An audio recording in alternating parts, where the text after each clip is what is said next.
ڈھونڈا ہے تو اللہ تعالیٰ نے لوگوں کو مختلف جبلتوں پر پیدا کیا ہے، اور یہ بات کچھ تفصیل کے ساتھ انہوں نے بیان کیا ہے، اور اہمیت اس کی اس اعتبار سے ہے کہ شاہ صاحب اس کے متعلق صاف لفظوں میں لکھتے ہیں کہ وفقنی اللہ نے یہ بات خاص طور پر مجھے سمجھائی ہے۔ اب خدا نے انہیں کیا کیا چیزیں سمجھائی تھیں اس کا اظہار وہ کبھی کبھی کرتے ہیں۔ بعض کتابوں میں تو بہت کھل کے، عدل السمین میں، سطاعت میں، لمعات وغیرہ میں، اور بسا اوقات وہ اس کا اظہار کیے بغیر گزر جاتے ہیں، اور پڑھنے سے معلوم ہوتا ہے کہ بات در حقیقت اللہ کی طرف سے تھی۔ اور اس میں سے ابتدائی حصہ پچھلے بیان میں گزر چکا، اور تین چیزوں پر وہ بات کرتے ہیں۔ ایک تو یہ کہ لوگوں کے اخلاقیات مختلف ہیں، اس کے نتیجے میں صادر ہونے والے اعمال بھی مختلف ہیں، اور جب بنیاد مختلف ہے، عمل مختلف ہے، تو پھر کمال بھی مختلف ہے۔ ایک آدمی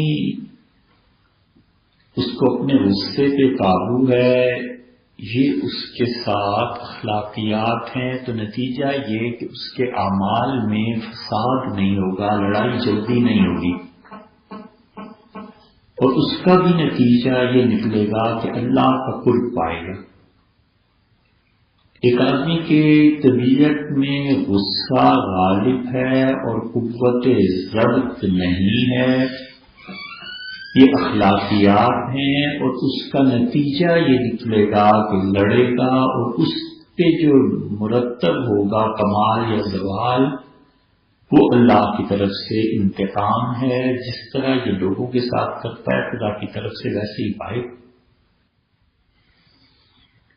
اور اس کی انہوں نے متعدد مثالیں دیں جو پچھلی مرتبہ میں گزر چکی۔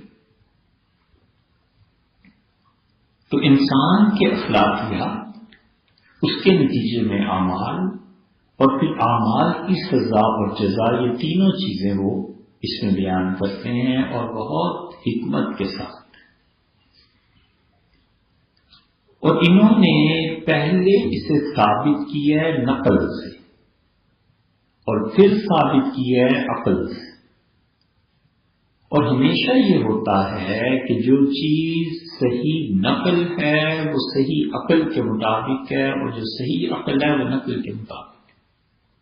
ایسے نہیں ہوا کرتا کہ کوئی چیز نقل سے ثابت ہو اور عقل اس کی تردید کرتے، اور عقل سے ثابت ہو اور نقل اس کی تردید کر دے۔ کہیں نہ کہیں کھوٹ ضرور ہے، یا تو نقل خراب ہے،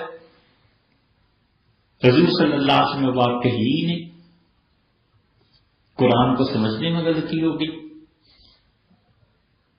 اور یا پھر عقل خراب ہے کہ اس کی عقل ہی نصب ہوئی ہوئی ہے، اس کی عقل میں بات آتی ہی نہیں ہے۔ اور یہ ہو جایا کرتا ہے کہ اللہ کو جب کسی قوم کو اس کے اعمال کی سزا دینی ہو تو یہ بڑے بڑے لیڈرز، ان کی عقل غائب ہو جاتی، افسر ہے، محکمہ ہے، چھوٹے جا کے ایک ایک بات سمجھاتے ہیں کہ جی یہ نہ کرے، اس طرح سے اس طرح ہو جائے گا، سارا ایسے ہو جائے گا، ایسے ہو جائے گا، اس کی سمجھ میں ہی نہیں آتی۔ اور جب خدا کا حکم نافذ ہو جاتا ہے، وہ کسی کو مار دیتا ہے، کسی کو قتل، کسی کو پھانسی، کسی کو یہ، کسی کو یہ، پھر جا کر سمجھ آتی ہے کہ اوہ یار یہ جو کلرک مجھے سمجھا رہا تھا یہ تو ٹھیک کہہ رہا تھا، میری سمجھ میں کیوں نہیں آئی؟ سمجھ میں اس لیے نہیں آئی کہ اللہ کا عذاب آیا۔ اس لیے نقل عقل، اور عقل نقل کی تصدیق کرتی ہے۔ تو وہی جو ہوتی ہے انبیاء علیہ السلام جو چیز لاتے ہیں وہ ثابت شدہ ہوتی ہے، وہ لوگوں کو مقدمات میں نہیں، کبھی کبھی نتیجے کو ڈائریکٹ بتا دیتے ہیں کہ یہ ہونے والا، یہ چیز کھاؤ گے اس کا اثر یہ نکلے گا، شراب پیو گے اللہ کے قرب سے محرومی ہو جائے گی، شارب الخمر کعابد البصر، شراب پینے والا ایسے ہی ہے جیسے بتوں کی عبادت کرنے والا۔ دونوں کو برابر قرار دیا کہ جب تکالیف، مسائل، پریشانیوں کا غلبہ ہوگا تو بت کی عبادت میں لگ جائے گا، اللہ پہ تو بھروسہ ہے نہیں، کافر ہے، مشرک ہے، اور جب تکلیف، پریشانیوں کا غلبہ ہوگا تو شراب پینے پہ چلا جائے گا۔ وہ بتوں کی عبادت اور شراب کا پینا یہ دونوں مایوسی کی حالت میں ترقی کر جاتی ہیں کہ کسی طرح وہ چاہتا ہے ہوش و حواس قائم نہ رہے تو ادھر جا کے مدد مانگنا شروع کر دیتا ہے، ادھر آ کر اپنے آپ کو ہوش و حواس سے خارج کر لیتا ہے۔ تو عقل کا ظاہر کرنا یا دین کا ظاہر کرنا یہ دونوں چیزیں کوئی ہے انسانی۔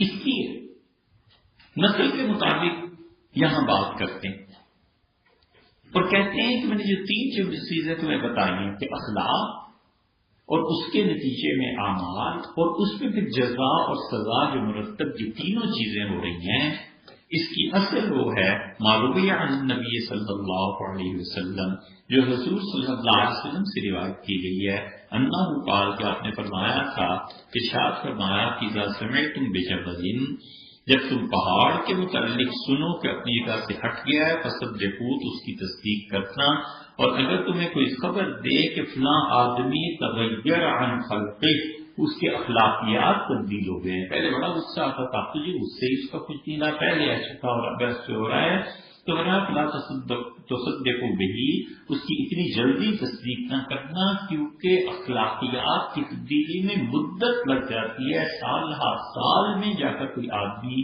اپنے بد اخلاقیات پہ قابو پا۔ اور یہ بہت بڑی اصل ہے ان گناہوں کی جو گناہ جذبات کے غلبے سے ہوتے ہیں۔ کوئی خواہش راغب آئی اور اس نے گناہ کر لیا، عین ممکن ہے توبہ کرنا، بلکہ ہوتا ہی ہے وہ گناہ اسے خود توبہ کر لیا جاتا ہے اور گناہ سے فارغ نہیں ہوتا اور استغفار پڑھنے لگتا ہے کہ اللہ معاف فرما دے۔ اور اس کے نتیجے میں جو گناہ اخلاقیات کے ضمن میں آتے ہیں، جذبات کا غلبہ نہیں، وہ عادت جو پڑ جاتی ہے حسد کی، جھوٹ کی، غیبت کی، اس سے نہ وہ خود توبہ کرتا ہے، نہ اسے کوئی شرمندگی ہوتی ہے کہ میں نے کیا کیا ہے، اور نہ ہی یہ اتنی جلدی تبدیل ہوتے ہیں۔ یہ نہیں ہے کہ رات اس نے حسد کی وجہ سے، بغض کی وجہ سے جھوٹ بولا، گواہی ایک دن جھوٹی دے آیا تو اگلے دن اس کی جھوٹ کی عادت ختم ہو جائے گی، یہ نہیں ہوتا۔ ایک آدمی کافر ہے، یہ تو ہو سکتا ہے کہ اس پہ کہا جی میں نے کفر کیا ہے، میرا نکاح سے مسلمان عورت سے، میں کلمہ پڑھتا ہوں، یہ ہو جاتا ہے ہزاروں لاکھوں آ کے، لیکن یہ نہیں ہوا کرتا کہ وہ کہے کہ میری بیوی کو لوٹا دو اور اس مرتبہ تو غصہ ہو گیا اور آئندہ میں غصہ نہیں کروں گا۔ غصہ اس کو پھر بھی عام نہیں ہے، مہینہ ایک صبر کر لے گا، 2 مہینے صبر کر لے گا، جب تک کہ مدت آئے دراز تک وہ خاص طور پہ محنت نہ کرے کہ میں نے اپنے غصے پہ قابو پانا ہے، کہاں ہوتا ہے۔ اس لیے حضرت صلی اللہ علیہ وسلم فرمایا، دوسری مثال حضرت نے دی، وہ بھی پچھلی مرتبہ گزر چکی کہ اللہ ان بنی آدم، لوگوں یاد رکھنا کہ آدم علیہ السلام کی اولاد خلقوا علی طبقات شتیٰ، مختلف طبقات پہ پیدا کی گئی ہے۔ کچھ ہے جو مومن پیدا ہوتے ہیں، مومن زندگی گزارتے ہیں، مومن طور پہ مر جاتے ہیں، کافر پیدا ہوتے ہیں، کافرانہ زندگی، کفر کی موت۔ 2، مومن پیدا ہوتا ہے، مومنوں جیسی زندگی اور کافروں کی موت۔ 3، اور کافر پیدا ہوا، کافروں جیسی زندگی اور ایمان کی موت۔ 4 طبقات حضور صلی اللہ علیہ وسلم بیان کیے، کسی مرتبہ گزر چکے۔ فذکر حدیث کے طول ہی، اور حدیث کو ذکر فرمایا گیا بڑی طوالت کے ساتھ۔ شاید آپ نے صرف اشارہ کر دیا، ترمذی کی روایت حدیث نہیں لائی، کیونکہ اگر ساری حدیثیں اس طرح طویل لکھنے لگتے تو کتاب کہاں پہنچ جاتی۔ وذکر طبقاتہم، اور اسی طرح حضرت رسالت پناہ صلی اللہ علیہ وسلم نے انسانوں کے درجات کا ذکر کیا، پھر غضب و تقاضی الدین، غضب میں بھی اور تقاضی دین میں بھی، کہ غصے میں بھی انسانوں کی حالت مختلف ہوتی ہے۔ 4 قسمیں وہاں بھی گنا دی فرمایا، جلدی میں غصے میں آتا ہے جلدی ٹھنڈا ہو جاتا ہے، دیر سے غصے میں آتا ہے جلدی ٹھنڈا ہو جاتا ہے، اور اب دیر سے غصے میں آتا ہے جلدی ٹھنڈا ہوتا ہے بہترین قسم ہے، فرمایا دیر سے غصے میں آتا ہے جلدی ٹھنڈا ہو جاتا ہے بہترین قسم، بدترین وہ ہے غصے میں جو جلدی غصے میں آ جاتا ہے اور دیر تک غصہ ہے۔ اور فرمایا کچھ لوگ جلدی غصے میں آئے جلدی ٹھنڈے، دیر سے غصہ دیر سے ٹھنڈے، یہ ایک دوسرے کے مقابلے میں آ جاتے ہیں۔ 4 طبقات ترمذی کی روایت میں آئے۔ دین کا تقاضا کرنا کہ قرض واپس نہ کرو، اس کے بارے میں بھی آیا ہے حدیث میں، مسلم لوگوں کا ذکر آیا۔ پھر انہوں نے پہلی مثال دی تھی اخلاقیات کی، دوسری دی تھی اس کی کہ ایمان اور کفر کی موت اور زندگی کی، تیسری غصے کی، چوتھی قرض کی، 5ویں مثال لائے کہ حضور اکرم صلی اللہ علیہ وسلم فرمایا کہ الناس معادن، لوگ تو کانوں کی طرح ہوتے ہیں، کمعادن الذهب والفضہ، جیسے سونے اور چاندی کی کانیں ہوا کرتی ہیں۔ اس طرح یہ 5ویں مثال دی، ایک آدمی کفر میں اچھا ہے تو فرمایا وہ ایمان لا کر بھی اچھا رہے گا جب وہ سمجھ گیا۔ یہ جو مثال دی ہے کمعادن الذهب والفضہ، جیسے سونے اور چاندی کی کانیں ہوتی ہیں، یہ سونے اور چاندی کی کانیں انسان کی فطری صلاحیتوں کی طرف اشارہ فرمایا کہ انسان کی صلاحیتیں کیا ہیں۔ اب دونوں یہاں انسان کی صلاحیتوں کا بتایا کہ صلاحیتیں کیا ہیں۔ سونا اور چاندی یہ دونوں چیزیں، ایک آدمی سونے جیسا مزاج رکھتا ہے، اللہ کی توفیق سے بہت اچھے اخلاقیات اور عادات ہیں، کلمہ نہیں پڑا ہے کافر، لیکن بات کرنے میں، سخاوت میں، لوگوں کی خیر خواہی میں بہت اچھا ہے۔ یہ ابھی حال ہی میں دیکھیں ان 2-3 سال میں کتنے واقعات ایسے ہوئے کہ اتنے کروڑ اور اتنے ارب ڈالر میں انسانیت کی خدمت کے لیے دیتا ہوں، بیٹی ہوئی ہے اتنے لاکھ اتنے کروڑ مجھے دیتی ہے، انسان میری بچی جس ماحول کو دیکھے وہ اچھا دیکھے، یہ سخاوت ہے، اس انسان کے اندر کی چیز ہے، اور ابھی اسلام قبول کر لے تو بھی ویسے ہی رہے گا۔ اس سخاوت میں کیا ہوگا؟ سخاوت میں یہ ہو جائے گا کہ وہ اللہ کے لیے کر لے گا۔ اب وہ جو کہتا ہے کہ میں دنیا کی زندگی اچھی کرنا چاہتا ہوں، تو اب تو اس کا مقصد اس پورا عرض کو ٹھیک بنانا ہے، پھر بھی مقصد چاہیے اور اس میں ایک چیز کا اضافہ ہو جائے گا کہ اللہ کے لیے کرتا ہوں، اللہ کے لیے مال خرچ کرتا ہوں۔ تو معادن الذهب والفضہ، حضور صلی اللہ علیہ وسلم سونے کی کانیں اور چاندی کی کانیں، اس لیے پورے ذخیرہ حدیث میں کسی کے متعلق یہ نہیں فرمایا کہ میرے بعد نبوت ملتی تو اس کو مل جاتی سوائے اس عمر رضی اللہ عنہ کے، اس لیے کہ سیدنا عمر رضی اللہ عنہ کی صلاحیتیں اس غضب کی تھی، اور علم اتنا تھا، اور علم کے ساتھ ساتھ فہم اتنا تھا، اتنی گہری باتیں وہ سوچتے تھے کہ اتنی سوچ کسی اور انسان میں تھی نہیں۔ میڈیکل فری ہے پوری مملکت، اچھا تعلیم فری ہے، اسپورٹس فری ہیں، حتیٰ کہ ایک دن آئے اور فرمایا 30 آدمیوں کو کھانا کھلاؤ، ان لوگوں کو بلاؤ جو بہت کھاتے ہیں۔ اب کسی کو نہیں پتا انہوں نے کیا کرنا ہے، حکم ہو گیا 30 آدمی اچھے خاصے کھانا چیک کر گئے، فرمایا کتنے حساب لکھو، اتنے خرچ ہوئے، فرمایا اچھا تیل کتنا تھا، آٹا کتنا تھا، گوشت کتنا تھا، 3-4 چیزیں لکھوائی، فرمایا ایک آدمی کو بلاؤ اور اسے 30 دن کھلاؤ، اور یہ خوب کھانے والا اپنے 30 دن کے بعد مہینے بعد بتانا کہ کتنا کھایا۔ وہ دونوں چیزیں دیکھی، اور پھر مہینے کے بعد منبر پر بیٹھے، جمعے کے دن لوگ مجمع بھرا ہوا، اور فرمایا میں اپنی مملکت میں ہر شہری کے لیے اتنی غذا مقرر کر رہا ہوں جو بیت المال سے مفت میں چھٹی ہوئی، کھانا مفت، ان کا اتنا آٹا ہم دیں گے، اتنا تیل دیں گے، اتنا گوشت دیں گے، اتنا سرکہ دیں گے، یہ چیزیں دیں گے، اور پھر فرمایا اللہ میں اس کو مقرر کر رہا ہوں، اور قیامت تک اس امت میں جو اس سے کم لوگوں کو دے، خدایا اس کی زندگی اتنی کم کر دے۔ فرمایا اللہ اس کی عمر کی برکتیں چھین۔ سیدنا عمر رضی اللہ عنہ چاروں چیزیں اور باقاعدہ دکھایا کہ یہ پیمانہ ہے، اتنا آٹا ملا کرے گا ہر آدمی کو اور مہینے ملتا، اب کھانا بھی فری ہو گیا۔ رپورٹ آئی کچھ عرصے کے بعد، ان کا حضرت جتنی چیزیں آپ دیتے ہیں یہ لوگوں کی کھانے کی مقدار سے زیادہ ہیں اور اسٹوریج ہوتی ہے گھروں میں، اور وہ لوگ لا کے یہ آٹا تیل اور سب چیزیں یہ بازار میں بیچ دیتے ہیں، سرکہ بازار میں بک جاتا ہے، یہ چیزیں ہم نے خود دیکھی ہیں مارکیٹ میں بکتی ہوئی۔ تو سیدنا عمر رضی اللہ عنہ سوچتے رہے اور پھر فرمایا کھلانے والا عمر اچھا ہے بجائے اس کے کہ بخیل عمر کو لوگ پہچان۔ اور پھر فرمایا مسلمان ہی ہے نا، یہ پیسہ بچ جائے گا تو اور ضروریات زندگی میں اس میں خرچ کر لیں گے، میں کیوں لوگوں کے لیے کم کروں، نہیں کروں، میں اور چیزیں آ جائیں گی۔ مسلمان لاتے ہیں بیچنے دو، خبردار جو اسے پکڑا، یہ وہ چیز ہے کھانا فری ہو گیا۔ سرکاری لوگ ہیں جو گورنمنٹ کا کام کرتے ہیں ان کے لیے سواریاں بھی فری ہو گئی۔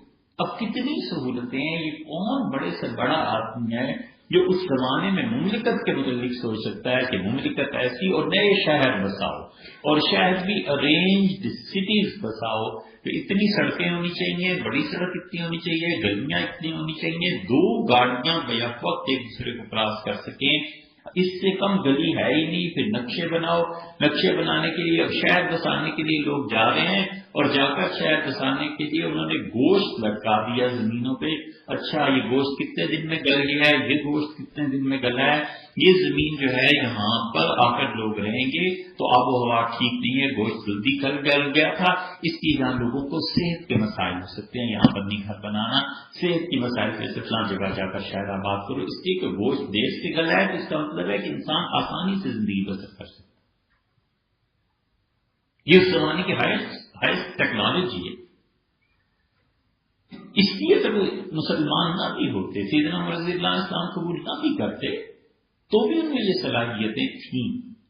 جب اسلام قبول انہوں نے کیا تو نبوت کی برکات نے انہیں مزید چمکا دیا۔ اگر وہ پہلے بیج تھے تو اب یہ پھول کھل کے بن گئے، اور اگر وہ پہلے اجمال تھا تو اب تفصیل ہو گیا۔ اللہ نے موقع دے دیا کہ اپنی صلاحیتوں کو استعمال کریں، تو اسی لیے فرمایا کہ لوگوں کو دیکھو یہ نسب سے ثابت کر رہے ہیں۔ اور پھر آخری بات فرمائی وقال اللہ تعالیٰ، اور اللہ تعالیٰ نے بھی یہ فرمایا قرآن میں، اب حدیث سے اوپر اٹھے قرآن کی طرف آگے، قل کل یعمل علی شاکلتہ، ان سے کہیے کہ ہر آدمی وہ کام کرتا رہے جس پر وہ پیدا کیا گیا ہے۔ یہ سورہ بنی اسرائیل کی آیت ہے۔ اللہ نے قل کل یعمل علی شاکلتہ، اور ان سے کہیے ہر آدمی وہ کام کرے جو اس کی فطرت کے مطابق ہے، ہم نے بنایا ہے۔ فَرَبُّكُمْ أَعْلَمُ بِمَنْ هُوَ أَهْدَىٰ سَبِيلًا، تمہارا پروردگار خوب جانتا ہے کہ کون آدمی ہے اہدیٰ سبیلا، جو صحیح راہ پر حد سے زیادہ فطرت کے خلاف چل نہیں سکتا۔ فطرت میں خدا نے اس کے غصہ ڈال دیا، غصے پہ کیسے قابو کرے؟ فطرت میں اللہ نے اس کی سخاوت ڈال دی ہے، اب سخی آدمی کیا کرے؟ فطرت میں ایک چیز اللہ نے ڈال دی ہے محبت کا غلبہ، اس کو کیسے نفرت میں تبدیل کرے؟ حضرت عبداللہ بن عمر رضی اللہ عنہ کو اپنے بیٹے سالم سے بڑی محبت تھی، اور حضرت عبداللہ بن عمر رضی اللہ عنہ سے لوگ ملامت کرتے تھے کہ آپ کو اپنی اس بیٹے سے اتنی محبت ہے، تو انہوں نے کہا مجھے تو سالم اپنا بیٹا اتنا اچھا لگتا ہے کہ جتنی یہ جلد نازک اور پیاری ہوتی ہے نا، جو آنکھ اور ناک کے درمیان ہوتی ہے، مجھے اتنا یہ عزیز لگتا ہے، لیکن لوگوں اس کی محبت میرے دل میں خدا نے ڈال دی ہے، میں اسے کیسے کم کروں؟ کل نہیں عمل والا شاکلت، ان سے کہ یہ کام کرو جو اللہ نے تمہاری طبیعت میں رکھتی ہے۔ حضور اکرم صلی اللہ علیہ وسلم عرض کرتے ہیں کہ اللہ جہاں تک دنیا کی چیزوں کا تعلق ہے میں نے اپنی بیویوں میں برابر کی تقسیم کی ہے، اور جہاں تک دل کی محبت ہے مجھے عائشہ سے زیادہ ہے، فلا تلومنی فی، اللہ قیامت میں اس پہ مجھ پہ مواخذہ نہ ہو جائے، اللہ مجھ کو پکڑنا ہو، اللہ اس کی محبت میرے دل میں چاہتا ہے۔ عائشہ رضی اللہ عنہ کہتی ہیں کہ حضور صلی اللہ علیہ وسلم سے کہا کہ جب تم ناراض ہوتی ہیں نا مجھے پتہ چل جاتا ہے۔ میں نے کہا آپ کو کیسے پتہ چلتا ہے؟ تو آپ نے بتایا جب تم خوش ہوتی ہو تو کہتی ہو کہ محمد صلی اللہ علیہ وسلم کے پروردگار کی قسم یہ بات ایسی ہے، اور جب تم اس سے ناراض ہوتی ہو غصہ ہوتا ہے تو تم کہتی ہو ابراہیم کے رب کی قسم ایسی، پھر میرا نام تم چھوڑ دیتی تو مجھے پتہ چل جاتا ہے کہ اب طبیعت میں کچھ گرانی۔ یہ چیزیں ایسی محبت ہے، تعلق ہے، ڈال دی اللہ نے. اب کیا کرے کوئی آدمی؟ مشائخ جو تربیت کرتے ہیں ان چیزوں کو وہ لمٹس میں لے آتے. مثلا محبت کی وجہ سے اگر کسی بچے کو سارا کچھ دینا چاہتا ہے تو وہ اتنا سکھاتے ہیں کہ نہ بھائی محبت اپنی جگہ پہ، لیکن دیکھو اولاد میں فراغ نہیں رکھنا. یہ جو سیکھ جاتا ہے، تعلیم ساتھ آ جاتی ہے تو حد باندھ دیتی ہے. جذبہ ہو گیا، دریا ہوئی ہے، وہ کیا کرتے ہیں لمٹس اس کی بناتے ہیں، کہتے ہیں یہاں نہیں، یہاں کر لو، یہ نہیں، یہ کر لو. اس لیے حضرت نے آخر کتاب کے قرآن بھی یہ کہتا ہے کہ انسان مختلف طبقات میں پیدا کیے گئے ہیں. کل یعمل علی شاکلۃ. شاکلہ جو ہے اصل میں شکل سے ماخوذ ہے. شکل اردو میں استعمال کرتے، اس کی شکل ایسی ہے، اس کی شکل یا مسئلے کی شکل یہ پیش آ گئی. یہ شکل سے شاکلہ کا لفظ بنا ہے اور اس کے معنی ہے مانند، نظیر، مثل، سیم، برابر. ان معنی میں استعمال ہوتا ہے. انسان کو کیوں شکل اس کی کہی گئی؟ حضور صلی اللہ علیہ وسلم مشکل ترین احادیث میں سے ایک ہے. بس ایسے ہی ہے جسے فرما دیا آپ نے، خلق الرحمن علی صورتہ. اللہ نے رحمان نے انسان کو اپنی صورت پہ بنایا، اپنی شکل پہ بنایا. اب کیا شکل انسان کی اور اللہ کی معرفت کوئی نہیں جانتا، بس فرما دیا ہے. اور بعض محدثین اس کو کہتے ہیں کہ اللہ نے اپنی صفات چونکہ انسان میں رکھی ہیں. اللہ بھی خرچ کرتا ہے، انسان بھی خرچ کرتا ہے. اللہ سنتا ہے، انسان سنتا ہے. اللہ دیکھتا ہے، انسان دیکھتا ہے. ان صفات کی وجہ سے کہا گیا کہ اللہ تعالیٰ نے انسان کو اپنی صورت میں بنایا ہے. کائنات میں کوئی چیز اس کی صورت کے اس جیسی نہیں ہے، مگر یہ کہ انسان کو اس کی بعض صفات میں اشتراک حاصل ہے کہ سمیع و بصیر ہے. یہ بھی سمیع و بصیر ہے، یہ کھلاتا ہے لوگوں کو، وہ بھی کھلاتا ہے، یہ معاف کرتا ہے اللہ بھی. لیکن ظاہر ہے دونوں کی صفات میں کوئی مماثلت آپس میں نہیں تھا. کبھی صحیح شریف اس جیسی کوئی چیز نہیں ہے. اس کی شاخت بتاتے ہیں کہ جو فطری اختلافات پائے جاتے ہیں، اس بات میں تمہیں یہ سمجھاؤں گا کہ دیکھو ایک چیز ہے انسانی اخلاقیات. ان اخلاقیات کے نتیجے میں جو اعمال ہوتے ہیں وہ ان اعمال کے عذاب اور ثواب جو کچھ ہوتا ہے، یہ تین چیزیں سمجھو. اور پھر کہتے ہیں وفقنی اللہ نے خاص طور پہ مجھے یہ بات سمجھائی. دہلی میں 3 طرح کے لوگ تھے. ایک گھرانہ تھا یہ، اور ان کے یہاں پانی بہتا تھا.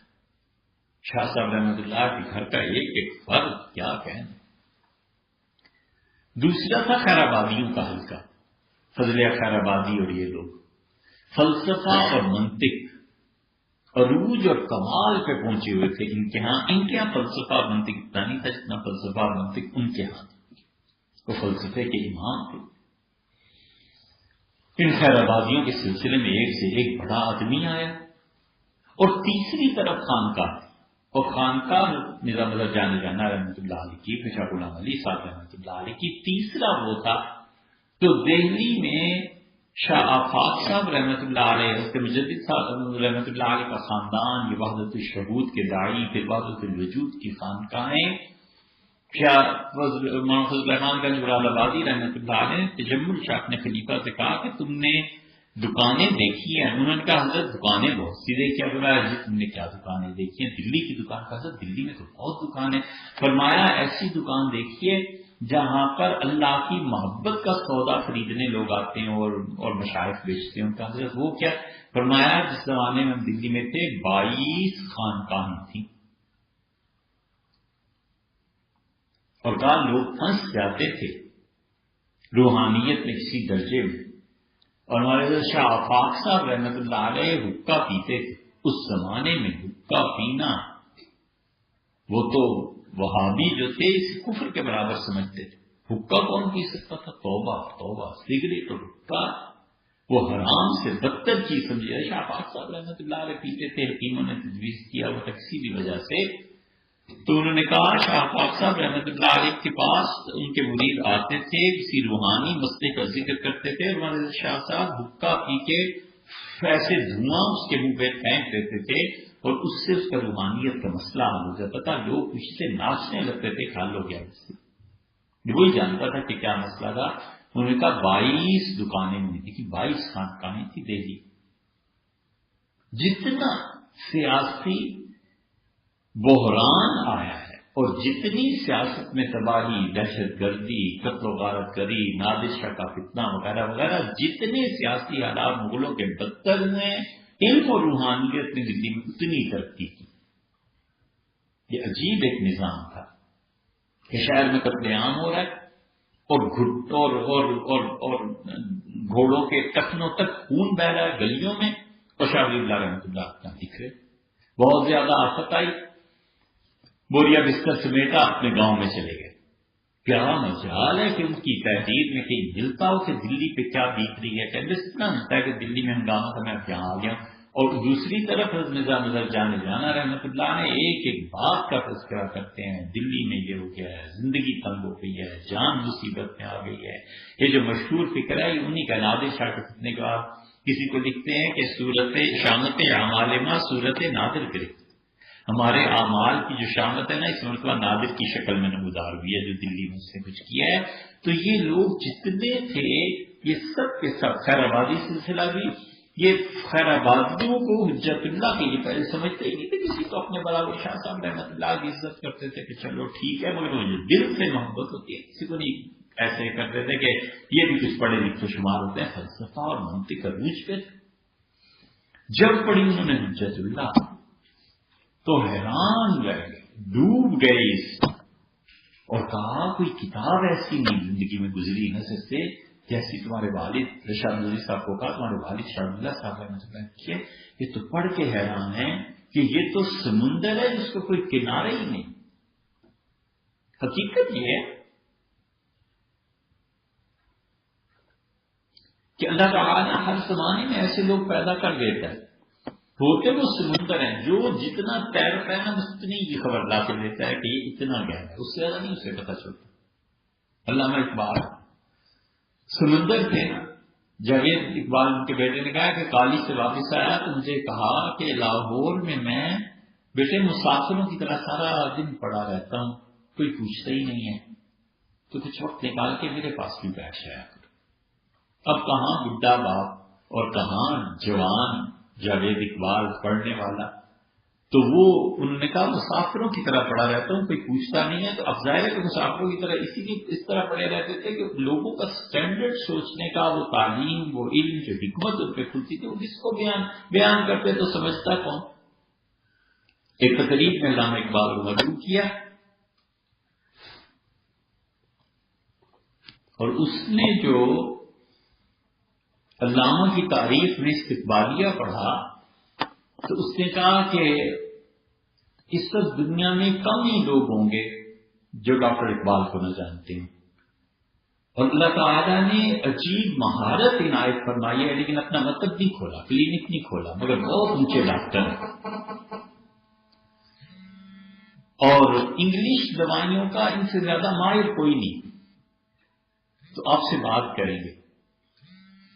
اور جب فارغ ہوئے تو 2-3 مریض بیٹھے کہ ڈاکٹر صاحب ذرا دیکھیں تو صحیح ہمیں کیا تکلیف ہے۔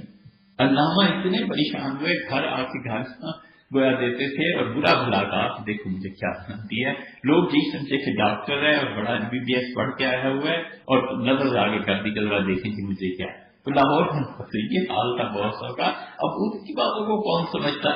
اس لیے شاہ صاحب رحمۃ اللہ علیہ نے اس میں جو چیزیں ارشاد فرمائی ہیں وہ اسی طرح کی ہیں کہ وہ کہتے ہیں کہ دیکھو یہ جو چیز ہے، میں تمہیں بتاتا ہوں کہ اللہ نے انسانوں کو ایک خاص طرح سے پیدا کیا، اور انسان جو ہیں سب سے پہلے ان کے اخلاق، اس کے نتیجے میں ہونے والے اعمال، اور اس کے بعد جو جزا اور سزا ہے، یہ میں تمہیں اس بات ہے وفقنی اللہ نے مجھے سمجھایا ہے، بہت کمال کا باب انہوں نے یہ باندھا ہے۔ اور اس کے بعد اتفاقات کا جو باب ہے وہ تو اس سے بھی عمدہ چیز حضرت نے باندھی ہے رحمہ اللہ۔ تو اس میں وہ کہتے ہیں سب سے پہلے کہ انسانوں کے مزاج اتنے مختلف کیوں ہیں، اس ساری کائنات انسانوں ہی کے ساتھ تو چلتی ہے، جنگ بھی ہوتی ہے تو انسانوں ہی کے ساتھ ہوتی ہے، لڑائیاں ہوتی ہیں، صلح ہوتی ہے، اب جمہوریت ہے، ووٹ، ہر چیز انسانی کے ساتھ وابستہ ہے نا۔ تو فرماتے ہیں انسانوں میں جو فطری اختلافات ہیں نا، ایک تو میں نے تمہیں حدیث سے بتا دیا، حضور صلی اللہ علیہ وسلم نے فرمایا زندگی اور موت چار طرح آدمی ہو گئے، فلاں اس طرح ہو گیا، اس طرح ہو گیا، اس طرح ہو گیا۔ ان احادیث کے بعد اپنے انداز کہتے ہیں کہ اللہ نے دو قوتیں انسانوں میں رکھی، پہلے حدیث سے، پھر خدا کی کتاب سے، اور پھر اب اپنی بات کرتے ہیں عقل سے۔ کہتے ہیں وَإِنْ شِئْتَ أَن تَسْتَجْدِيَ مَا فَتَحَ اللَّهُ عَلَيَّ فِي هَذَا الْبَابِ، اور اگر تم صاف طور پہ یہ بات سمجھنا چاہتے ہو کہ انسانوں کی طبیعتوں میں اتنا اختلاف کیوں ہے، تو پھر دیکھو ما فتح اللہ علیہ فی هذا الباب، اللہ نے اس راز کو مجھ پہ کھولا، وفہمنی من معانی هذه الاحادیث، اور جو احادیث اب تک تم نے سنی ہیں اللہ نے مجھے خاص طور پر مجھے ان کا مطلب سمجھایا ہے، اور میں اس کو لکھتا ہوں کہ فعلم ان القوۃ الملکیہ تخلق فی الناس علی وجہین، کہ انسان میں ایک طاقت ہوتی ہے ملکیت، اور وہ بھی ہوتی ہے دو طرح سے۔ دو طاقتوں کا ذکر کیا ہے کہ انسان میں ایک تو فرشتوں جیسی قوت ہوتی ہے، اور دوسری طاقت کا ذکر کیا ہے کہ انسان میں ایک قوت ہوتی ہے جانوروں جیسی، اور پھر ان دونوں کی دو قسمیں بیان کی ہیں، ایک اعلیٰ درجے کی اور ایک ادنا درجے کی۔ اعلیٰ درجے کا پرلے درجے کا جانور ہے بے حیا، اور وہی ہے بے حیا لیکن اتنا نہیں ہے، اور ایک بہت اچھا فرشتہ صرف ہے اور دوسرا اس کے مقابلے میں وہ بھی فرشتہ لیکن کم درجے کا ہے۔ پھر ان دو قوتوں اور دو قوتوں کو آپس میں ملایا ہے اور 8 تقسیمیں کی ہیں۔ وہ کہتے ہیں کسی انسان میں روحانیت فرشتوں جیسی ہے اور اس کی طبیعت بہیمیت میں شدید ہے، جانوروں جیسی اس میں خوبیاں چیزیں پائی جاتی ہیں۔ یہ آدمی ہے جو اللہ کے قرب میں ترقی کرتا ہے اور خدا کے نہایت قریب ہو جاتا ہے۔ اور پھر اسی طرح ایک آدمی ہے جس میں ملکوتیت فرشتہ پن جو ہے وہ کمزور پایا جاتا ہے اور جانور پنا بڑا شدید پایا جاتا ہے، یہ آدمی اتنی ترقی نہیں کرتا۔ پھر ایک تیسرا آدمی ہے جس میں جانور پنا شدید ہے اور فرشتوں اور ساری کو 8 قسمیں انہوں نے بیان کی ہیں۔ کہتے ہیں کہ احدہما، میں پہلی بات تمہیں بتاتا ہوں کہ الوجہ المناسب بالملأ الاعلی، کہ ان لوگوں کی حالت پر غور کرو جو لوگ منصب اعلیٰ پر فائز ہیں کہ ان کی صلاحیتوں کا رخ ملأ اعلیٰ کی مناسب ہے۔ الذین شأنہم الانصباغ بعلوم الاسماء والصفات، جن پر رنگ چڑھ جاتا ہے اللہ کے ناموں کا اور اس کی صفات کا، ومعرفت دقائق الجبروت، یہ لوگ ہیں جن پہ جبروت کی دنیا کھلتی ہے، وتلقی نظام علی وجہ الاحاطۃ بہ، اور یہ اپنی پروردگار کی اس عطا کی وجہ سے بڑی باریک چیزوں کو سمجھنے لگ جاتا ہے اور احاطہ کر لیتا ہے، اور بھی اجماع الہمہ علی طلب وجودہ، اور اس کی ہمت بڑی کمال کی ہوتی ہے، اور یہ کیا کرتا ہے اس وجود کو طلب کرنے لگتا ہے۔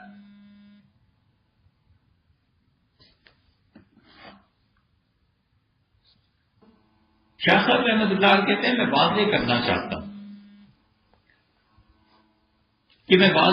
چاہتا ہوں اس بات کو، اب 4 چیزیں بیان کریں گے، آہستہ آہستہ بیان ہوتی جائیں گی۔ کہتے ہیں ایک تو وہ لوگ ہوتے ہیں جو فرشتے پن میں انتہائی اعلیٰ درجے کے ہوتے ہیں۔ اب فرشتہ پن اس میں جو اعلیٰ درجے کا آتا ہے تو وہ انسان فرشتوں کی طرح پاک ہوتا ہے، اور وہ انسان سب سے زیادہ اچھا انسان ہے جو اس کائنات میں پائے جاتے ہیں، اور ان میں اللہ کا قرب بہت زیادہ ہوتا ہے اور بالکل پاک طبیعت ہوتی ہے، اور ان کو اللہ کی طرف سے خاص مزاج کیا جاتا ہے۔ نتیجہ یہ نکلتا ہے کہ ملائے اعلیٰ جیسی ملکوتیت ہوتی ہے، اور ملائے اعلیٰ میں جو لوگ بھی شامل ہوتے ہیں تو 4 کیفیات ان پہ گزرتی ہیں۔ ملائے اعلیٰ کا مطلب یہ ہے، بڑی تفصیل سے حجت اللہ کے آغاز میں بیان کر چکے کہ ملائے اعلیٰ کیا ہے۔ ملائے اعلیٰ اصل میں اللہ کے فرشتوں کی اور ان پاک روحوں کا اجتماع ہے جن میں یہ چار صفات پائی جاتی ہیں۔ باری تعالیٰ جب کوئی نظام نافذ کرنا چاہتے ہیں اور اللہ کوئی فیصلہ کروانا چاہتے ہیں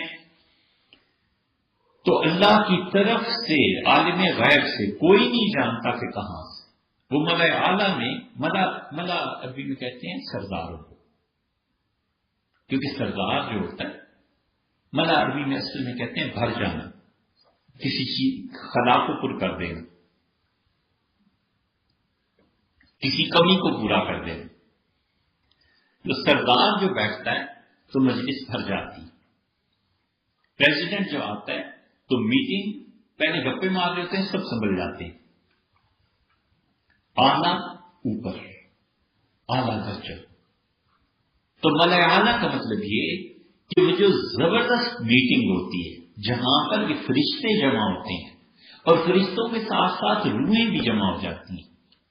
اللہ تعالیٰ اس دنیا سے بہت کم لوگوں کی روحوں کو وہاں لے جاتا ہے۔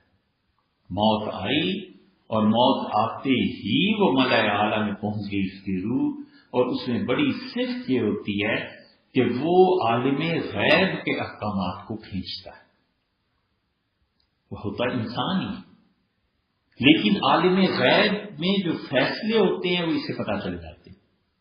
مثلاً جہاں محبت ہے، محبت اس کے احوال کھول دیتی ہے۔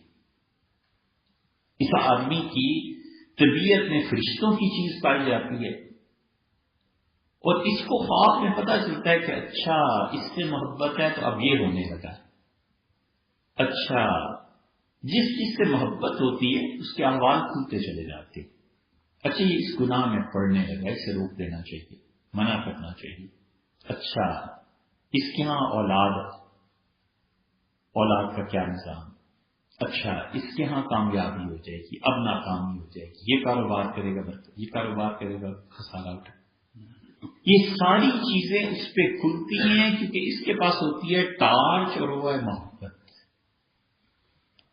وہ ٹارچ تو ہوتی ہے لیکن اس میں قوت آتی ہے فریق ثانی کی طرف سے کہ اگر اس کو اعتراض پیدا نہ ہو، مثلا شاگرد ہے، مرید ہے، اپنے زمانے میں کوئی آدمی ہے، اس سے اعتراض پیدا نہ ہو تو اس ٹارچ میں قوت وہاں سے آتی ہے، بلب روشن ہو جاتا ہے اور اس بلب کی روشنی میں مڑ کے پھر اسے ہی دیکھتا ہے۔ اور اگر پیدا ہو جائے اعتراض تو یہ واحد چیز ایسی ہے جو سارے سلسلے کو منقطع کر دیتی ہے۔ ایک دن پہلے تک وہ سب باتیں بتا سکتا ہے کہ تم کیا کرنے جا رہے ہو، کیا کچھ نہیں، اور اسے اعتراض پیدا ہوا اور اعتراض کی وجہ سے اتنی بڑی خلیج حائل ہو جاتی ہے کہ اسے کچھ پتہ نہیں چلتا۔ جتنا بھی بڑا شیخ اور کچھ وہ کہتا ہے اب کچھ پتہ نہیں چلتا۔ اتنی بری چیز ہے اعتراض، تباہ کر دیتی ہے آدمی۔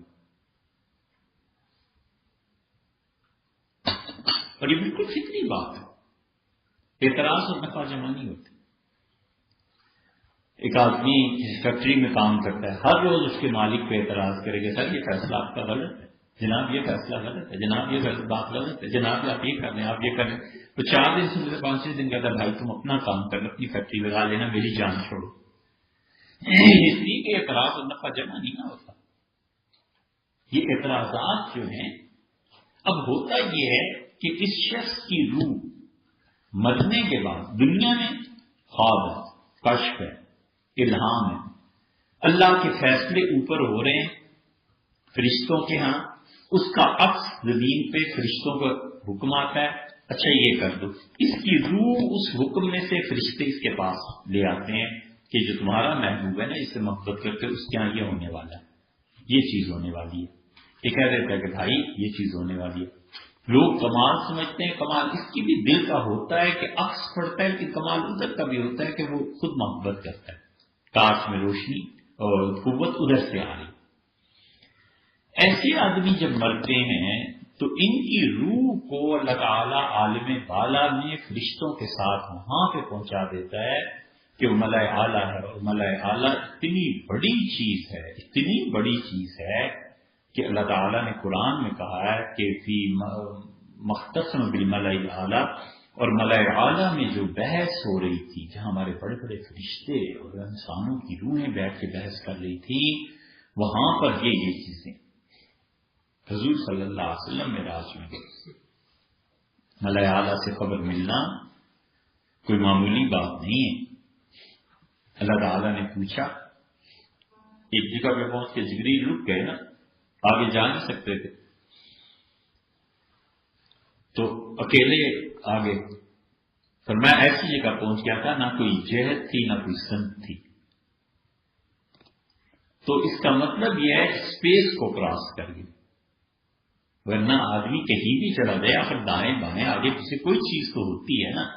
ایسی جگہ حضور صلی اللہ علیہ وسلم پہنچ گئے، اور کتنا عرصہ بعد گزرا، ٹائم سے بھی نکل گئے تھے۔ تو ٹائم اور اسپیس سے نکال کے کسی آدمی کو اپنا قرب دینا ایک معمولی بات، اس لیے کہ حضور صلی اللہ علیہ وسلم کی روح مبارکہ جو ہے وہ اللہ ہی جانتا ہے، ہزاروں لاکھوں کروڑوں برس تک اللہ کی 4 صفات کی تجلیات برابر پڑتی رہی۔ ایک خدا کی تجلی پڑ جائے بھسم ہو جائے آدمی بالکل۔ کبھی کبھی خدا کی ایسی تجلی پڑتی آدمی برداشت نہیں کر پا جاتا۔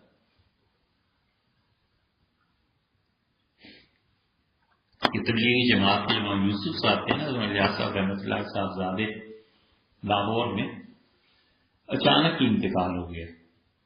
تکلیف بظاہر دل کی ہوئی۔ جو ان کے بعد بنے مولانا انعام الحسن صاحب جوان تھے اس وقت رحمہ اللہ، وہ بھی اب انتقال ہوا ہے۔ ان سے پوچھا مولانا صاحب نے کہ بڑے حضرت الیاس صاحب رحمۃ اللہ کے انتقال کتنی عمر تھی؟ انہوں نے کہا حضرت ان کی عمر 63 برس تھی۔ فرمایا اچھا میری کتنی ہونی چاہیے؟ ان کا لوگ حضرت یہ مشورے کی چیز تھوڑی ہے کہ مشورہ کرے کتنی عمر ہونی چاہیے۔ چپ ہو گئے، دیکھتے ہی دیکھتے ہاتھوں سے نکل۔ وفات کے بعد کسی نے خواب میں دیکھا اور کہا حضرت یہ کیا ہو گیا تھا آپ کو؟ اچانک ایک دم سے ہی چل پڑے، یہ چل بسے۔ تو کہنے لگے کچھ پتا نہیں، ایک پھول لایا گیا، مجھے کہا کہ اس سے سونگو، میں نے سونگا اور ساتھ ہی ختم ہو گیا۔ یہ خدا کی تجلیات کبھی کبھی ایسے پڑتی، ان تجلیات کا بھرپور ساون اور بھادو کی طرح برسی ہیں حضور صلی اللہ علیہ وسلم کی روح مبارکہ پہ۔ اللہ کی صفت علم اور صفت نور، یہ جو نور برسا ہے نا حضور صلی اللہ علیہ وسلم پر، اس نور کے برسنے کی وجہ سے صوفیہ نے جب اسے عالم کشف میں دیکھا تو انہوں نے کہا یہ تو نور ہی نور ہے۔ اور جن لوگوں نے قرآن کی اس آیت کو ساتھ رکھا کہ انما انا بشر مثلکم، میں تمہارے ساتھ بشر ہوں، ان کا یہ حقیقت میں بشر ہے، ایسی ہے جیسے آگ میں، شدید آگ میں جب لوہا تپ جاتا ہے تو ایک ناواقف ایک آدمی دیکھتا ہے اور کہتا ہے یار اتنا زبردست انگارہ ہے، دوسرا کہتا ہے انگارہ نہیں ہے، اصل میں تو یہ لوہا ہی ہے۔ تو دونوں اونچی بات کہہ رہے ہوتے ہیں، وہ ظاہر کے اعتبار سے کہہ رہا ہوتا ہے باتیں۔ یہ ہے وہ مسئلہ جس پہ دیوبندی بریلوی نور ہیں کہ بشر ہیں لڑ مر مٹے۔ کون اس مسئلے کو سمجھائے؟ اتنی دماغ کس کا ہو کہ بیٹھ کے سمجھائے، اور عوام میں اتنی سمجھنے کی قوت کہاں سے ہے کہ انہیں کہا جائے کہ حضور صلی اللہ علیہ وسلم کی روح مبارکہ پہ اللہ کے انوار برستے رہے ہیں، حتیٰ کہ اس نور میں اس نور کی اس روح مبارکہ کی حیت نور جیسی ہو گئی تھی، تو اس کو سمجھائے کون؟ تو لڑنا ہی ہے نا، علم نہیں رہا۔ اس کی کئی جگہ آپ نور مانتے ہیں کہ بشر مانتے ہیں، اور کہتے ہیں نور مانتا ہوں، کہتے ہیں اچھا اس کو وہ سمجھ جاتا ہے بریل، اور بشر اچھا وہابی، اور جو اصل وہابی ہیں ان کو تو ہوا بھی نہیں لگی نڈون کی۔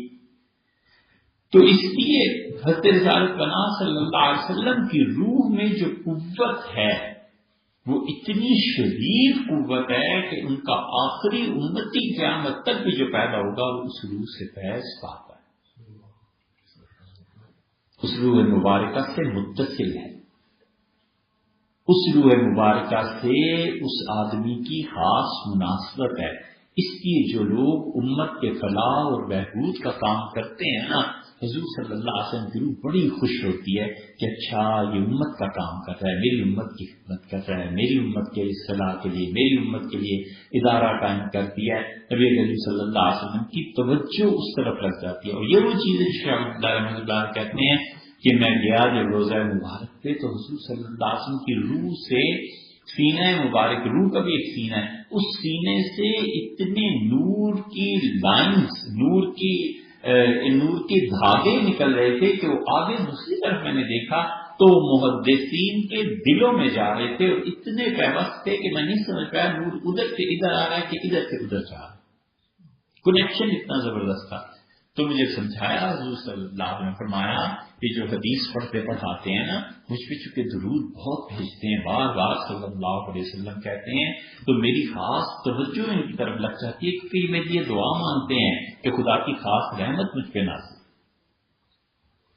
فرمایا میں ان کی اس دعا کی وجہ سے ان سے خوش ہوں، میں اس کا جواب اسی لیے شاہ اللہ کہتے ہیں کہ اوصانی والدی، میرے والد نے مجھے نصیحت کی بے مواظبت اصطلاح علی النبی صلی اللہ علیہ وسلم سے کہا بیٹے ہمیشہ حضور صلی اللہ علیہ وسلم پہ کثرت سے درود بھیجا کرو، بہا وجدنا ما وجدنا، میرے بیٹے دین اور دنیا میں جو کچھ پایا ہے نا ان پہ درود پڑھنے سے ہی پایا، بہا وجدنا ما وجدنا، جو کچھ ملا ہے ان پہ کثرت سے درود بھیجنے کی وجہ سے ملا۔ اسی لیے جو لوگ حضور صلی اللہ علیہ وسلم سے ایصال ثواب کرتے رہتے ہیں نا، ان لوگوں میں آہستہ آہستہ یہ تبدیلیاں آتی چلی جاتی ہیں، آہستہ آہستہ دھیرے دھیرے تبدیلی آتی ہے۔ وجہ اس کی ہے کہ روح مبارکہ سے فیوزات اس کی پرورش کرتے ہیں، تربیت کرتے ہیں۔ محمد نعمانی صاحب نے لکھا ہے، لمبا قصہ ہے، خلاصہ اس کا یہ کہ وہ کہتے ہیں میں لکھنؤ سے چلا میاں والی آنا تھا، تو راستہ تھا، سفر تھا، ایک بکرا ہم نے پالا تھا بہت شوق سے، عید کے دن سے حضور صلی اللہ علیہ وسلم کی طرف سے ہم نے ایصال ثواب کے لیے قربانی دے دی، اور نکلتے ہوئے گھر والوں نے سالن ڈال دیا۔ ہندو مسلم کا زمانہ تھا تو تک حلال گوشت تھا تو سالن رکھ دیا۔ وہ کہتے ہیں مجھے چل پڑا، 1.5 دن سفر میں گزرا ٹرین میں میاں والی پہنچنے میں، تو مجھے اچانک خیال آیا کہ اوہو گھر والوں نے رکھ دیا تھا وہ تو گوشت تو دیکھ لوں، کئی مرتبہ کھانا کھایا یاد ہی نہیں آیا، تو میں نے کہا وہ تو سڑ گیا ہوگا، اور جب کھولا تو اسی طرح جیسے گھر والوں نے رکھا تھا، تو میں سمجھ گیا کہ حضور صلی اللہ علیہ وسلم کے جو ایصال ثواب کیا گیا تھا یہ اس کی برکتیں ہیں کہ گوشت اپنی جگہ سے ہلا نہیں۔ یہ سب چیزیں ایسے ہی ہیں۔ اس ملائے اعلیٰ میں یہ ہوتا ہے کہ ایسے لوگوں کی روحیں وہاں بھیج دی جاتی ہیں، جب روحیں وہاں پہنچتی ہیں تو اللہ کے جو فیصلے آتے ہیں نا اللہ تعالیٰ بھیج دیتا ہے فرشتوں کے پاس۔ حضور صلی اللہ علیہ وسلم جب پہنچے، یہ ملائے اعلیٰ اتنی بڑی چیز ہے کہ اللہ تعالیٰ نے پوچھا کہ یہ ملائے اعلیٰ میں میرے فرشتے کیا بحث کر رہے ہیں؟ صحیح بخاری میں آتا ہے، مجھے علم نہیں۔ تو اللہ تعالیٰ نے فرمایا وضع اللہ یدہ علی صدری، اللہ نے اپنا دایاں ہاتھ میرے سینے پہ رکھ دیا، فوجدت بردہ فی ظہری، اور خدا کے ہاتھ کی ٹھنڈک میں نے اپنی کمر میں محسوس کی۔ مجھ سے کہا گیا فیما یختصم، اب پتا چلا کیا بحث ہو رہی ہے؟ میں نے کہا جی پتا چلا۔ فرمایا بیان کر، تو میں نے اللہ کے سامنے بیان کیا اور میں نے کہا اللہ فرشتے یہ باتیں آپس میں کر رہے ہیں، اتنی بڑی چیز ہے، اس ملائے اعلیٰ سے خبر آ جاتی ہے اس کو کہ اس کے یہاں بیٹی ہو جائے گی، بیٹا ہو جائے گا، یہ ہو جائے گا، یہ ہو جائے گا۔ وجہ اس کی یہ ہے کہ اس کی روحانیت اتنی شدید ہوتی ہے، یہ علامت ہے اس بات کی کہ یہ مرا اور اس کی روح ملائے اعلیٰ میں پہنچ جائے گی۔ اب دنیا میں جس چیز کا اس پہ غلبہ ہوتا ہے پھر ملائے اعلیٰ میں فردر جب وہ اس کے ڈویژن تقسیم ہوتے ہیں، وہاں سیاست کا غلبہ تھا نا، وہاں جا کر بھی سیاسی فیصلوں پہ لگ جائے گا، علم کا غلبہ تھا وہاں جا کے علم کے غلبے پہ، علم کی تحقیق پہ لگ جائے گا، اس پہ معرفت کا غلبہ تھا خدا کی معرفت میں لگ جائے گا۔ اس طرح مشائخ کے سلسلے جو چلتے ہیں اور ان کی موت کے بعد بھی کئی 100 سال کے بعد تک جاری رہتے ہیں، اس پر وہی کا فیصلہ۔ یہ پہلی قسم ہے ملائے اعلیٰ کہ فرشتے اور فرشتوں کے ساتھ ان ارواح کا مل جانا۔ اب جو فیصلے وہاں ہو رہے ہوتے ہیں نا، ان فیصلوں کو یہاں پر پھر منتقل کیا جاتا ہے. اب وہاں پر جو فیصلے، یہ فرشتے ہیں جو اللہ کے فیصلے دیکھتے ہیں اور تعالیٰ شان بھیجتے ہیں. اور قرآن کہتا ہے جب خدا کا فیصلہ آتا ہے کھلبلی مچ جاتی. اللہ تو اللہ ہے. حضرت رسالت پناہ صلی اللہ علیہ وسلم میں جب داخل ہوا بیت المعمور میں، قرآن کہتا ہے ول بیت المعمور، مجھے قسم ہے اس گھر کی جہاں ہمیشہ فرشتے ہی رہتے ہیں. اس بیت اللہ سے بالکل اوپر آسمانوں میں فرشتوں کا ایک قبلہ ہے، یا انسان طواف کرتے ہیں، اس کعبۃ اللہ میں فرشتے طواف کرتے ہیں. اللہ کہتے ہیں مجھے اس گھر کی قسم ہے جہاں روز فرشتے طواف کرتے ہیں. اب اتنا جب میں وہاں داخل ہوا، جبریل نے مجھے کہا، میں نے دیکھا ایک بوڑھا آدمی اور اس بیت اللہ کے ساتھ ٹیک لگا کے بیٹھا ہوا ہے. تو جبریل نے کہا صلی اللہ علیہ سلام کیجیے ابو کا ابراہیم بھی آپ کے جد ابراہیم علیہ السلام. فرمایا میں نے سلام کیا تو انہوں نے کہا کہ اچھا نبی، اچھا بیٹا میرا آیا ہے، بڑا مبارک ہے. اور پھر مجھ سے باتیں کی. اور حضور صلی اللہ علیہ وسلم جب وہ اٹھے ہیں طواف کے لیے ابراہیم علیہ السلام، وہاں جبریل امین اور اللہ کے فرشتے تھر تھر کانپنے لگے جب وہ اٹھے ان کے ادب اور احترام میں.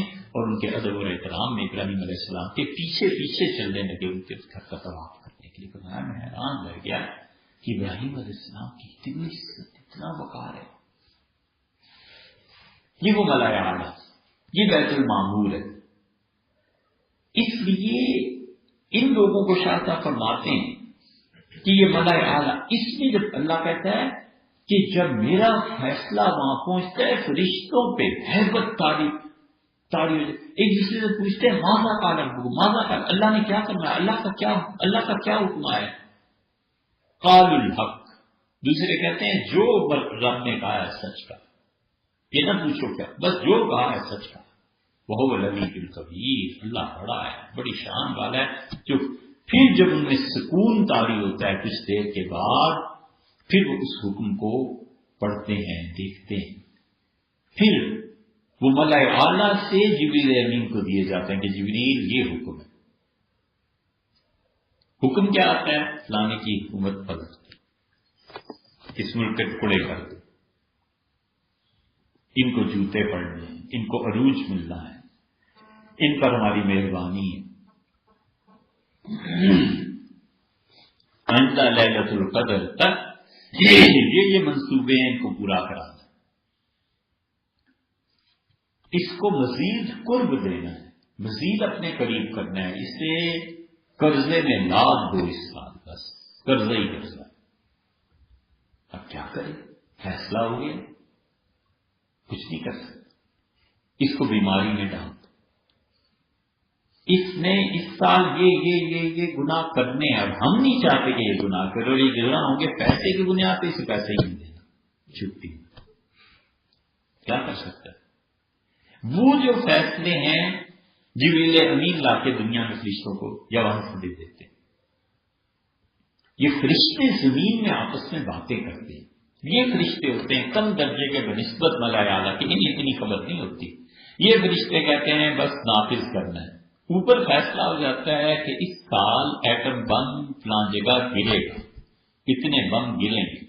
ملائے اعلیٰ میں کھلبلی مچ جاتی ہے، حکم ہو جاتا ہے کہ اتنے اس سال ایٹم بم یا اتنے بم گریں گے، اتنوں کو مارو. فرشتے جو زمین پہ ہوتے ہیں نا، انہیں حکم ہو جاتا ہے اوپر سے کہ یہ گائیڈڈ میزائل ہے لیکن اس کو نہیں چلنے دینا، درمیان میں گرا دینا ہے. وہ فرشتے نہیں جانتے کیا ہونا ہے، اس کا نتیجہ اتنے میزائل گریں گے تو کون مرے گا کون جیگا. وہ کہتے ہیں اوپر سے حکم آیا کرو. لیکن وہ فرشتے اوپر والے جانتے ہوتے ہیں کہ اس کے نتائج دنیا میں کیا ہوں گے، کتنے ملک تباہ ہو جائیں گے، جنگ عظیم چھڑ جائے گی نہیں چھڑے گی.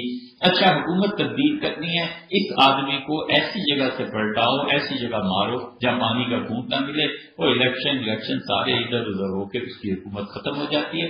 یہ فرشتے زمین والے نہیں جانتے کہ اللہ کی مصلحت کیا ہے. آسمان والے فرشتوں پہ اللہ کھول دیتا ہے کہ یہ ہے ملائے اعلیٰ. اور اس ملائے اعلیٰ میں دونوں ایک فرشتوں کی دعا. شاہ صاحب رحمۃ اللہ علیہ فرماتے ہیں کہ جس شخص میں فرشتوں کی یہ صفات ہوتی ہیں وہ ملائے اعلیٰ جیسے کام کرتا ہے. ملائے اعلیٰ میں جو فرشتے ہیں پھر فرماتے ہیں 4 چیزیں اس میں ہوتی ہیں. ایک یہ ہے کہ وہ اللہ کے ناموں سے اور اس کی صفات سے رنگا ہوا ہوتا ہے، اس شخص میں واضح طور پہ اللہ کی صفات نظر آتی ہیں۔ اللہ کی صفتیں کیا ہیں؟ اللہ ستار ہے، کبھی اس شخص کی زبان سے کسی کو نہیں کوئی پردہ نہیں اٹھاتا، اسے پتا ہوتا ہے کیا کیا گناہ نہ، کوئی بات ہی نہیں، اپنے سے ہی نظر نہیں ہٹتی کہ یار نہیں گناہ گار۔ یہ اللہ کے اسماء ہیں۔ اللہ تعالیٰ سورہ نام میں کہتا ہے کہ لوگوں اللہ کھلاتا ہے تم سے کھاتا نہیں ہے۔ یہ آدمی اپنے مہمانوں کی عزت کرتا ہے، مہمان آئے انہیں کھلایا اور ان سے پیسہ نہیں لیا۔ جب یہ کھلانے کے عوض ان سے پیسہ نہیں لیتا تو اللہ بھی اپنی مخلوق کو کھلاتا ہے، مخلوق سے کچھ نہیں لیتا۔ تو یہ جو مہمانوں کو کھلاتا ہے اور عزت کرتا ہے 1 گھنٹہ 2 گھنٹے، یہ اللہ کی اس صفت میں اللہ کے ساتھ شریک ہو جاتا ہے کہ اللہ آپ بھی پیسے نہیں نہ لیتے، مفت کھلاتے ہیں، اللہ آج میں نے بھی اپنے مہمانوں کو مفت کھلایا۔ اس لیے جو لوگ لنگر چلاتے ہیں نا اور یہ جو لوگ مفت کھانا کھلاتے ہیں، یہ سال ہر سال اللہ کی اس صفت میں خدا کے ساتھ ہوتے ہیں، اور خدا ان بڑی مہربانیاں کرتا ہے کہ اچھا میرا بندہ میرے ہی جیسے کام کر رہا ہے، بڑا اچھا بندہ ہے، کھانا کھلاتا ہے اور ان سے لیتا کچھ نہیں۔ اللہ تعالیٰ کی نافرمانی دیکھتا ہے، اس کے باوجود کچھ نہیں کرتا، حلیم ہے، بردبار ہے، لوگ اس کو گالیاں دیتے ہیں وہ دیتا رہتا ہے۔ اس آدمی میں اس صفت آ جاتی ہے کہ لوگ 1000 برا کہیں کچھ کہیں چپ سنتا رہتا ہے، تو کہتے ہیں بیٹا ہے تو کیا یہ ہو گیا اسے وہ نہیں نفس حرکت نہیں کرتا، کہتا ہے مجھے اپنے آپ پہ برداشت۔ اللہ جب یہ دیکھتا ہے کہ یہ برداشت کر رہا ہے تو اس کے نتیجے میں اللہ اس انسان کو قیادت دے دیتا ہے۔ اس لیے مشاہد کہتے ہیں تمہیں قیادت ایک دن خاندان کی مل جانی ہے۔ اسے نہیں سمجھ آتی کہ گالیاں پڑ رہی ہیں، قیادت کہاں سے مل جانی ہے۔ ان کی نظر اس پہ جاتی ہے کہ ساری دنیا میں تو خدا کو گالیاں ہی دے رہی ہے، کفر تھوڑی گالی ہے، شرک تھوڑی گالی ہے اللہ کے لیے، لیکن اس کے باوجود حق تعالیٰ شان معاف کرتے ہیں، اس میں اللہ کی صفت آ گئی، صرف قیادت مل جانی ہے، جسے اللہ کی قیادت، اللہ کی طاقت۔ یہ اللہ کے اسماء اور صفات میں یہ جو کوشش کرتے ہیں نا صوفیہ کہ اپنے اندر اللہ کی صفات کو جمع کریں اور اللہ کی طرح اس کی مخلوق سے رحمت کا معاملہ کریں، یہ پہلی صفت ہے اس روح میں پیدا ہوتی ہے۔ تو یہ روح، یہ انسان ملائے اعلیٰ کے ساتھ، فرشتوں کے ساتھ رنگ میں رنگا جاتا ہے۔ رنگ کیا ہے؟ پہلے پارے صبغۃ اللہ، اور اللہ کا رنگ، ومن احسن من اللہ صبغہ، اور لوگوں اللہ کے رنگ سے کیا اچھا رنگ ہے۔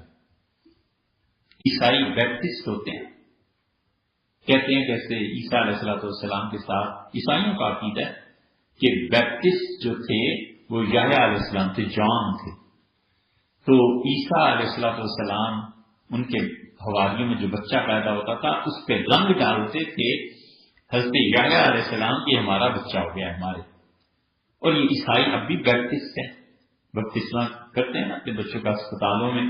اللہ نے فرمایا صبغۃ اللہ، اور اپنے بچوں پہ اللہ کا رنگ چڑھاؤ، ومن احسن من اللہ صبغہ، لوگوں اللہ کے رنگ سے اچھا کون سا رنگ ہے؟ اور ان رنگوں کے چکروں کو چھوڑو، یہ کہو ونحن لہ عابدون، ہم تو ہر حال میں اللہ کی عبادت کرنے والے۔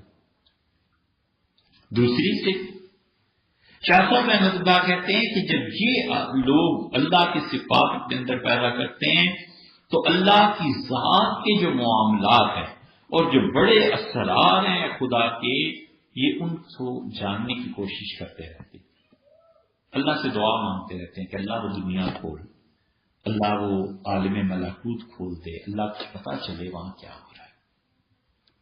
یہ وہ چیز ہے جو خود اللہ نے بتایا کذالک نوری ابراہیم ملکوت السماوات، اور ہم نے ابراہیم کو دکھائیں آسمان میں اپنی بادشاہت کی نشانیاں کہ ابراہیم دیکھ شہنشاہ تو ایسا ہوتا ہے، دیکھ بادشاہ ہے تمہاری بادشاہی دیکھ کر زمین پہ ہم نے دکھائیں ابراہیم علیہ السلام۔ اسریٰ بعبدہ لیلا من المسجد الحرام لنریہ، تاکہ ہم اپنے بندے کو دکھائیں، ہم معراج میں سے لے گئے، ہم اپنے بندے کو دکھائیں کہ آسمان اور زمین میں دیکھ کائنات کیسے چل رہی، حضور صلی اللہ علیہ وسلم جا رہے ہیں، آگے سے آگ آ رہی ہے. آپ نے کہا جبریل کیا؟ اس کا یہ شیطان آ رہا ہے اور شعلہ اس کے ہاتھ میں، اور یہ وہی شیطان ہے جس نے آدم علیہ السلام کو سجدہ کرنے سے انکار کر دیا تھا.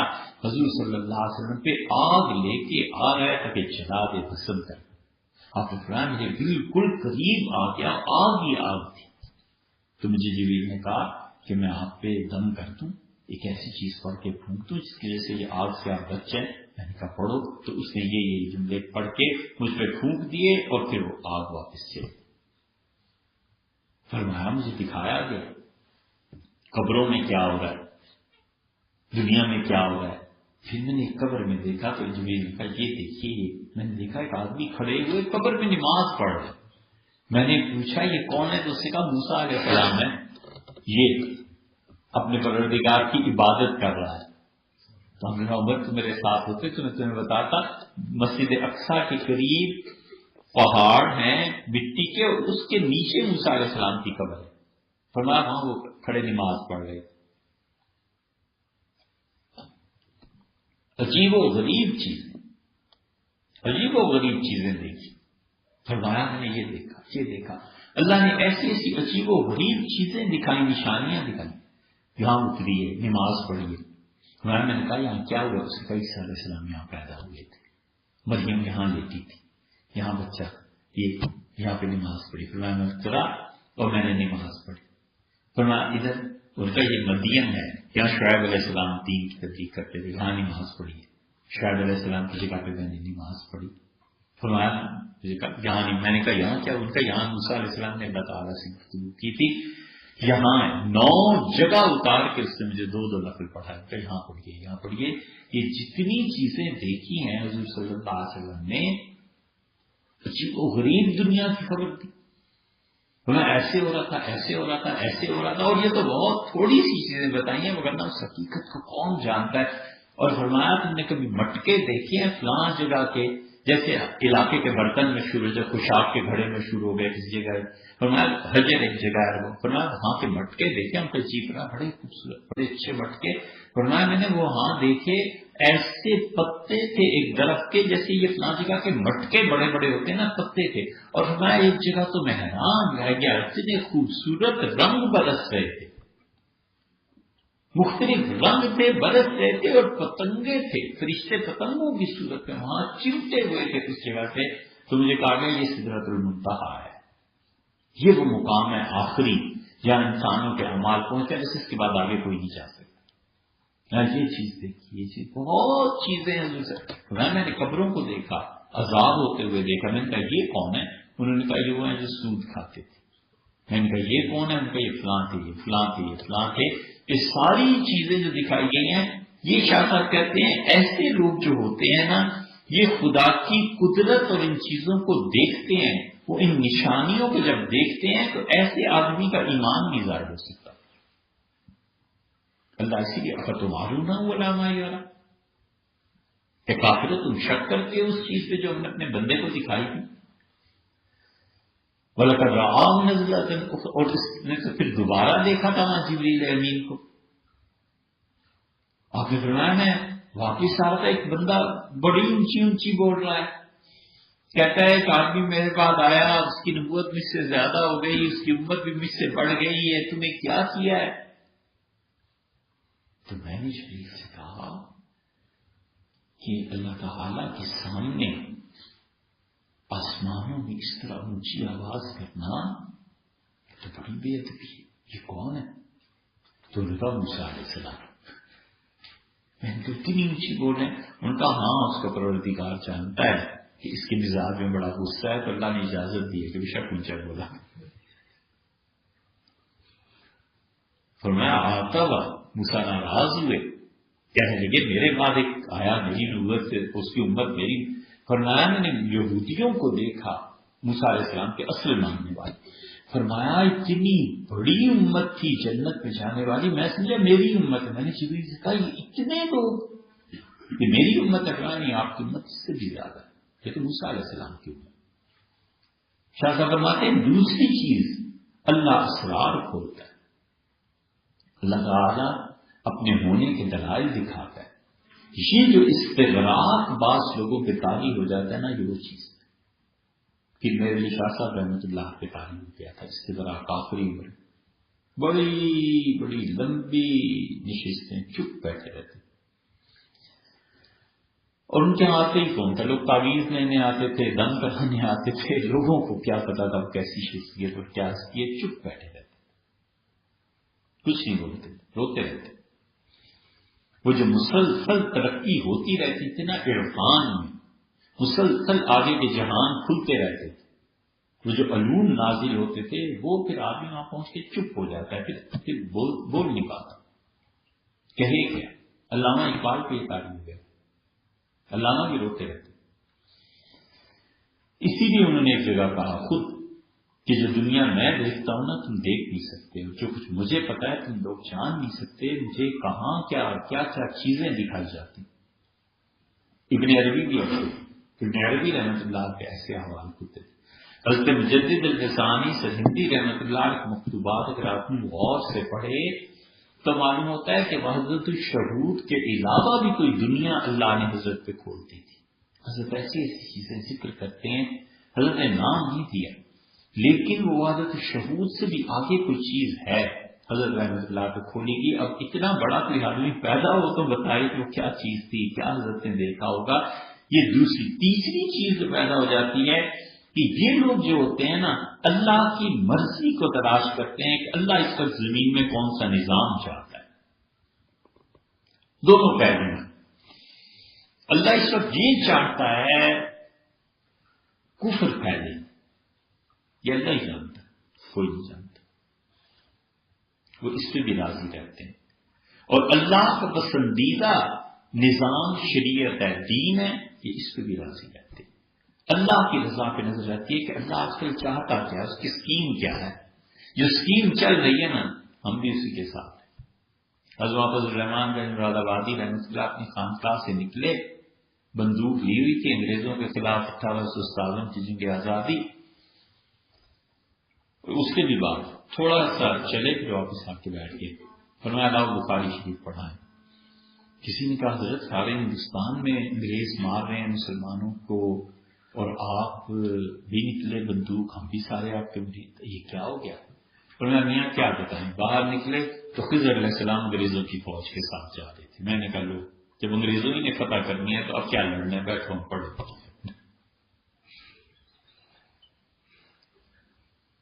انہوں نے کہا خضر علیہ السلام ادھر تھے انگریزوں کے ساتھ، ادھر تو کوئی تھا ہی نہیں، میں نے کب تو مٹائی ہونی. ہے لطیفے کی بات. کسی نے ایک عرب مصری بڑے لطیفے بناتے رہتے ہیں، اس سے پوچھا کہ یہ جو تم جامع الازہر میں قرآن پہ ختم اور سب کچھ کرتے رہے تو 67 کی جو وار تھی اس میں یہ فرشتے نہیں آئے تمہاری مدد کو، بیت المقدس چھنوا بیٹھے اور عرب گولان ہائٹس اور ساری چیزیں نکل گئی، تو مصری کا دوسرا مصری کا فرشتے آئے تھے. کہنے کا میں دیکھتا رہا، فرشتوں نے مجھ سے پوچھا، کہنے لگے کہ تم دونوں ایک ہی طرح کے ہو، یہودی کون ہے مسلمان کون ہے، کس کی مدد کرے؟ تم مسلمان بھی یہودی ہو جیسے ہی ہو، تم مدد کس کی؟ ہے تو لطیفے کی بات. معاذ اللہ کے فرشتے تو جانتے ہیں کہاں جانا ہے، لیکن بات یہ کہ مسلمانوں کے اپنے کرتوت ایسے ہو گئے کہ کافروں میں اور ان میں کوئی فرق نہیں رہا، دکھتے کدھر جائیں. تو وہ کہتے ہیں تیسری چیز یہ. اور چوتھی چیز یہ ہے کہ یہ لوگ پوری توانائیاں خرچ کر دیتے ہیں اس چیز پہ کہ اللہ کی مخلوق ہدایت کی طرف لے. یہ چار چیزیں ان انسانوں میں آتی ہیں جن کی روحوں نے ملائے اعلیٰ میں جانا ہوتا ہے، لیکن جانے سے پہلے اس دنیا میں ان کی روحوں میں یہ قوت موجود ہوتی ہے، اور یہ فرشتوں کی انتہائی اعلیٰ قسم ہے، اور یہ پہلی قسم کی طبیعتیں ہیں اور ان پہ پھر ہو جاتا ہے نبوت کے سلوک کا غلبہ. نبوت کے سلوک کا غلبہ یہ ہے کہ عبادات میں زیادہ نہیں جاتے، نفل زیادہ نہیں پڑھتے، تلاوت زیادہ نہیں کرتے، علوم جو ہیں وہ ان پہ کھلتے، علم کھلتا ہے. یہ چیزیں کھلتی ہیں، اللہ کی رضا، اللہ کے ساتھ تعلق، اللہ کی صفات، ان چیزوں میں انہیں زیادہ قابلیت حاصل ہوتی ہے۔